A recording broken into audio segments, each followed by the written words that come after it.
You came to Korea expecting K-pop, barbecue, and endless coffee shops. But what if I told you there's a secret cafe movement happening right now? One that involves no plastic, no waste, and full-on eco-culture? In 2025, Korea isn't just about high-speed trains and skincare.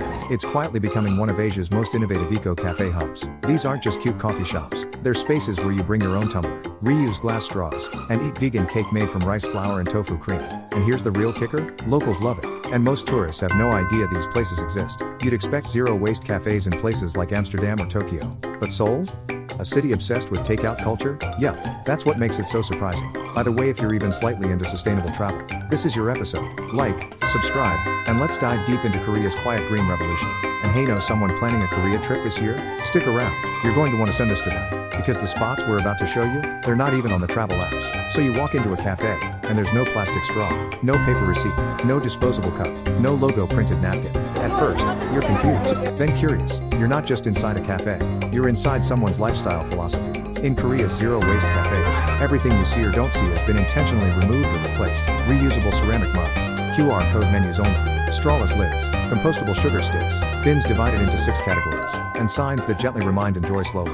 No single-use trash allowed here. These cafes aren't just Instagrammable, they are educational spaces disguised as chill hangouts. It's subtle, not preachy, but the message is clear. You can have great coffee and be kind to the planet. Take Cafe Sansun in Shokin. They give 500 off if you bring your own tumbler. The barista greets you with, "Would you prefer oat, soy, or almond milk today?" Everything from the soap in the restroom to the color palette screams intentionally. Or visit Cafe Slabi in Yeoljiro. They don't offer takeout cups, their pastries are vegan, and the owner bakes everything fresh, so no leftovers, no waste, no regrets. Now here's where it flips your expectations. Korea, known for high-speed life and high-volume packaging, has become a quiet hub of sustainability, one cup at a time. And Gen Z?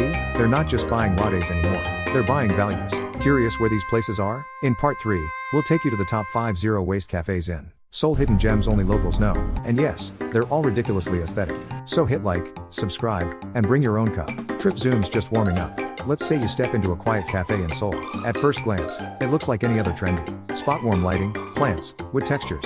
But then, instead of paper cups, you're handed a ceramic tumbler. There's a sign offering 1,001 off if you bring your own mug. And the best part? You can't find a single plastic straw anywhere. What you've just stepped into is not just a cafe. It's part of Korea's slow but powerful zero-waste revolution.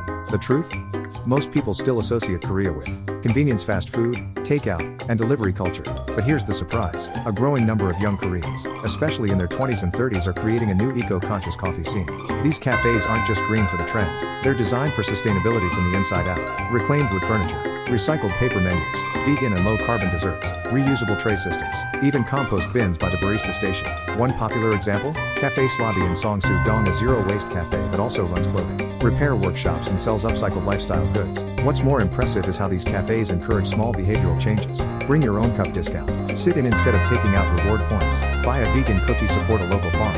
It's not about shaming plastic users. It's about creating a new social standard through small daily actions. But here's where the shift really happens. These spaces have become thinking cafes where people don't just sip coffee. They talk about circular economy, attend local climate talks, and host low-waste recipe meetups. It's a vibe. It's a mindset. It's Korea 2025. So, who's behind this shift? Mostly female entrepreneurs in their 20s and 30s, who got tired of just complaining about the climate crisis, and decided to act locally. They started small, from banning plastic lids to sourcing non-packaged beans. And now, these cafes are being featured on social media, even covered by K-influencers who never cared about green living before. Why? Because they're beautiful, calm, and actually make doing the right thing feel cool. Coming up in part 4, we explore the menu secrets. What do zero-waste cafes serve?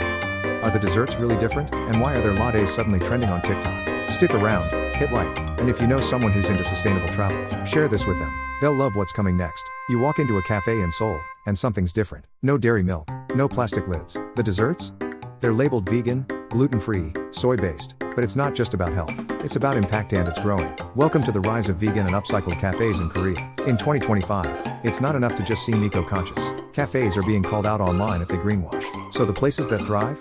They're actually changing the system. Let's look at a few big players. Cafe A to Z Songsu. Every piece of furniture here is made from reclaimed wood. Cups are reusable, and even your receipt is digital by default. Their signature drink? A spirulina oat latte with locally sourced ingredients. But the real showstopper is their upcycled cookie made with leftover almond pulp from plant milk production. The bowl Itaun. Plant-based only. No meat, no eggs, no guilt. Their menu is small, seasonal, and every item lists its carbon footprint. Oh, and they give discounts if you bring your own container, not just your cup.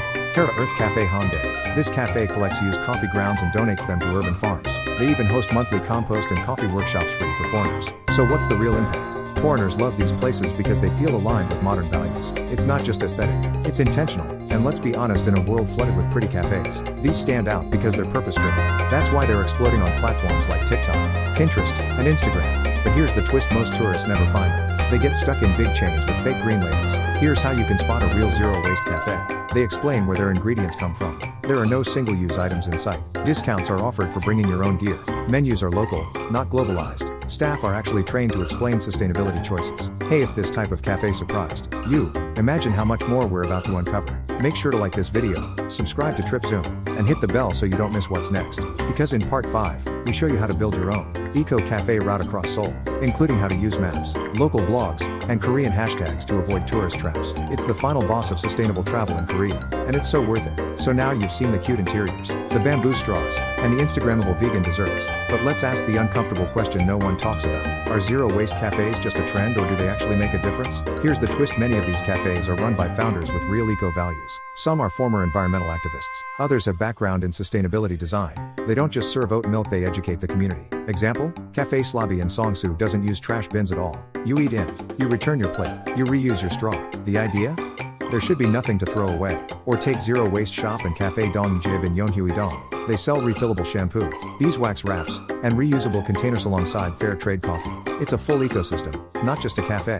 But here's where it gets real. Even in Seoul, many so-called eco-cafes still use plastic cups for takeout. So as a traveler, what can you actually do? Here's your zero-waste travel checklist in Korea. Bring your own tumbler. Most cafes give 3001,000 discount. Refuse straws, even the paper ones, if you don't need them. Stay in and eat and dine and takeout. Ask questions if the staff aren't aware. They'll become aware.